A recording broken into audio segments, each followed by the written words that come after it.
I have a question for you. If the league you were carrying treated you as though you were unimportant, how would you respond? Because Caitlin Clark is experiencing precisely that. The top league in Europe is now intervening and making her a huge offer that is significantly higher than what she is earning in the WNBA. Furthermore, it might be time. Even her own teammate laughed when she was slapped in the face after all the filthy hits and jealousy. Who doesn't want to leave? This year, Caitlin has become the face of women's basketball, and the WNBA may lose her. Let me begin with a straightforward query in her own locker room.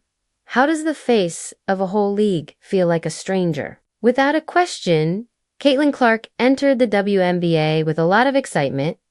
However, she delivered. The number of attendees skyrocketed. Their ratings skyrocketed. Jerseys were thrown off the shelves. This rookie did more than just play hoops. She made the company different. Why, therefore, does it seem that the league she assisted in reviving has abandoned her? You could feel the tension right away. Not all physical plays were about playing tough defense. They were intimate. Furthermore, league officials' silence said much more. There are no penalties or obvious advancements, just the unwritten rule that she must gain her regard. The truth is, though she deserved it, she has accomplished more in a few months than the majority of players do in a lifetime. So, how did this happen? How did politics, hatred, and jealousy prevent the WNBA from defending its biggest star? More significantly, if another league on the other side of the Atlantic is prepared to step up, why would she stay?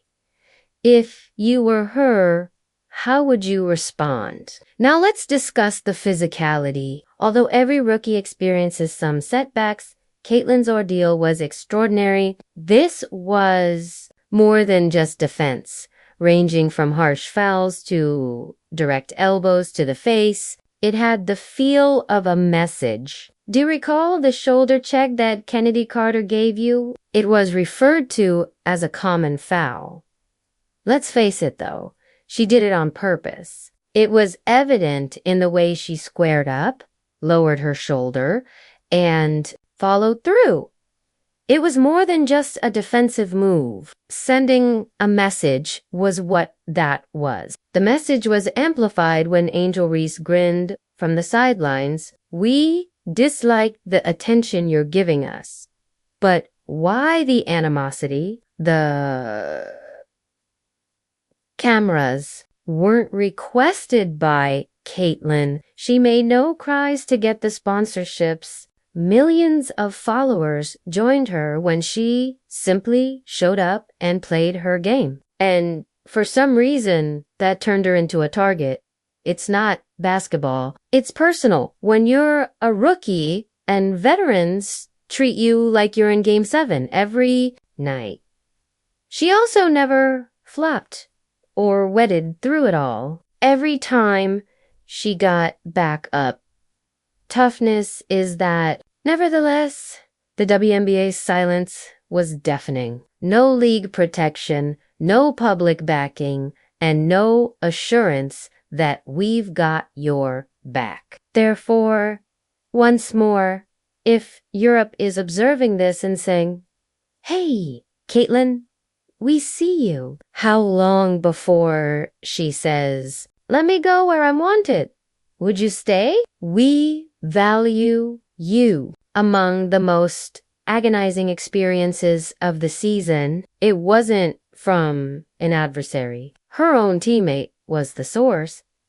During a game, Caitlin was jabbed in the eye. Replay revealed that it was severe enough to merit a flagrant, but her teammate Smith laughed it off rather than supporting her.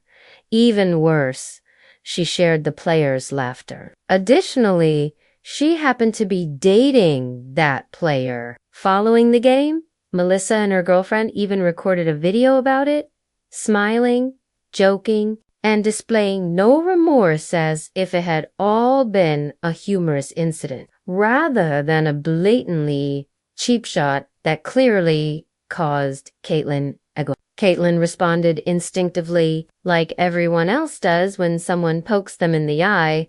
She pushed Sheldon away. But things started to go south at that point. Caitlin was knocked to the ground after Marina Maberry unexpectedly rushed in like a linebacker and surprised her from behind. It was not a defense. That was revenge.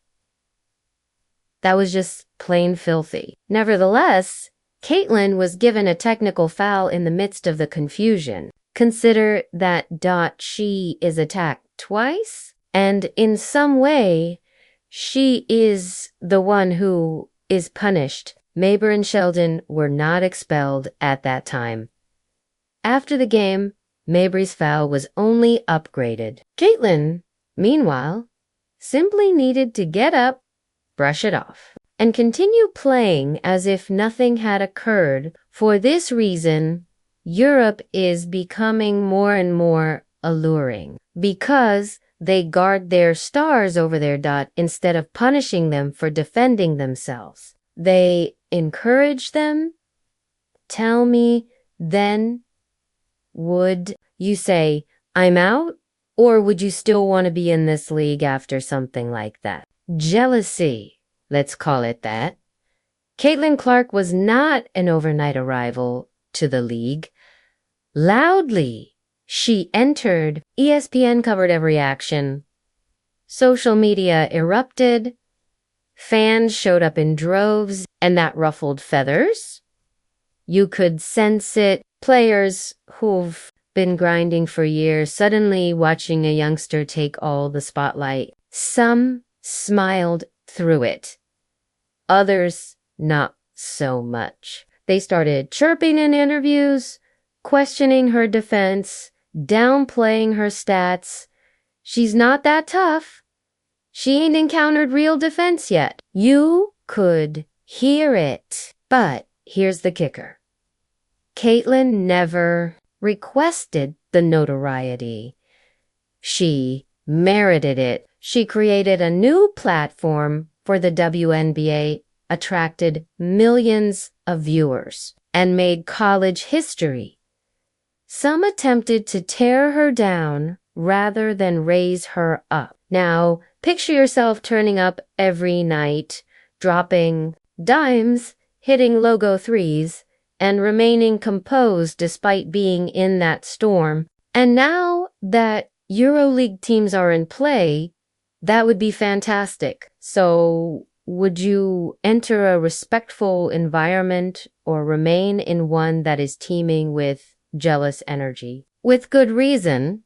Caitlin Clark was named Rookie of the Year in terms of minutes, assists, and points. She was the top rookie. She broke records. She made the Indiana Fever, a failing team, a must-watch on television. She fulfilled every expectation of a top pick. She did not, however, win by a unanimous vote. Someone else was chosen by one voter.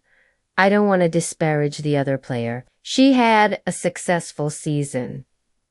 But let's face it, this season was characterized by Caitlin Clark. Why wasn't it unanimous then? Basketball wasn't the topic of that vote. It has to do with politics, narrative, and a statement being made. I will not vote for her because I dislike the attention she is receiving. And that tells it all. Even if you fill arenas, promote the league, and increase its viewership, you won't receive full credit. It is an insult to the face. And things like that add up. It makes you question whether I'm treated with respect or merely tolerated here. Europe is now prepared to honor her as the MVP that she is. I'll ask again. Then, would you choose to Go where you are praised or remain where you are accepted. Let's change the subject since Europe is taking action while the WNBA is dragging its heels. Caitlin is reportedly being offered a deal for 10 times her WNBA salary by a major EuroLeague squad. That isn't overstating things. It's actual money. However, money isn't the only factor here. It has to do with opportunity. She would represent the league in Europe, advertisements, shoe sales, training facilities centered around her schedule, and chants of her name by fans in crowded arenas. It has a distinct atmosphere and, above all, respect, love, adoration, and the opportunity to develop without all the added noise, no nasty birds. No teammates making fun of her on the sidelines, and no envy leaking from post-game interviews. It's a lifeline, not simply an offer. So, once more, what do you do when someone else steps up to offer the crown after your own league has dragged you through the mud? We have to discuss the fans. Caitlin Clark is more than just, well, she is a force. Little girls are picking up basketballs again because of her. She is the reason why pro women's basketball and college basketball are at last receiving attention. Fans of hers who had never watched the WNBA now tune in once a week. There are those who go across states to watch her perform live. Power is that. However, the WNBA continues to struggle with that momentum. They treat her like a problem, as if she needs to earn her position rather than giving her a promotion. In the meantime, Europe is observing and sees a rising global star. Caitlin's admirers will follow her abroad. She brings eyes, excitement, and culture in addition to ticket sales. And it's worthless. How many leagues would kill for that type of following, you ask? How many people would allow it to go? If Caitlin were to leave, how would you respond? The WNBA loses because of more than just her. It's the ratings, the excitement, the momentum, and the casual fans that eventually paid attention. The media hype and the new sponsors, she takes everything with her. It is already visible to you. The numbers decrease each time she is not playing. She is the anchor for the league. They aren't. However, protecting her in the same way, this goes beyond a single player. The brand is the focus. Caitlin Clark added significance. And she was treated like another rookie by the WNBA. Europe is now prepared to hand her the throne. The WNBA will only be held accountable if she accepts it. According to some, Caitlin will resign if she departs. That she is fleeing the grind. Here's the reality, though. This isn't the same as resigning. It would be revolutionary. Players have departed in the past. Diana Taurasi once played abroad during the WNBA season. In Russia, Breanna Stewart earned millions of dollars. Let's pause for a moment and consider what Caitlin Clark has endured and what she is receiving in return. This woman was the most anticipated rookie in the history of the WNBA. She's breaking attendance